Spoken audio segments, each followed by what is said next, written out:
have is, I have a public health background. I see housing as a social determinant of health and well-being.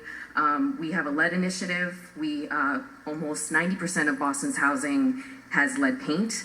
Can you speak to the responsibility or the opportunities for federal agencies to work better together to connect fair housing issues and health issues? I find myself talking to CDC, EPA, and HUD. How can we connect all of these issues as all the same? Thank you. The second question, you take the first? Okay.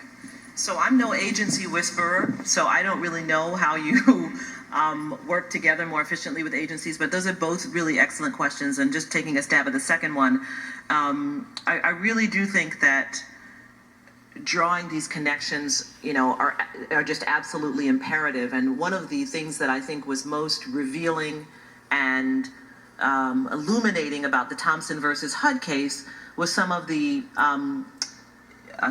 expert testimony we began to develop around the public health implications for children of living in highly distressed communities, and what it was doing to them and is doing to them mentally, and even more disturbingly, the more kind of recent evidence that it becomes genetic, that it becomes passed on, that we have children living in communities of such grave distress that it is affecting them in ways that we can't even begin to quantify. So to the extent that we're talking about what happens in a school, and we're not talking about what happens on that walk to school and what that child has seen on that walk to school, what that child has seen on that walk home, or even in the school, and the community in which they live, what they've seen in that housing project, we're actually having a conversation that's not really a conversation. We're just kind of talking in our own echo chamber. So one of the things I love about the Thompson versus HUD case, and we've been actually thinking about ways to amplify some of the expert testimony that was developed around the health consequences of intense segregation and these insular and deeply distressed communities, and the need to kind of release the valve within these communities. And so for me, a lot of kind of looking at the situation with Freddie Gray is about that. The lead issue is obviously a critically important one. There's nothing more that needs to be written about. We know everything that there is to know. We know exactly what lead does. We know how it affects these kids.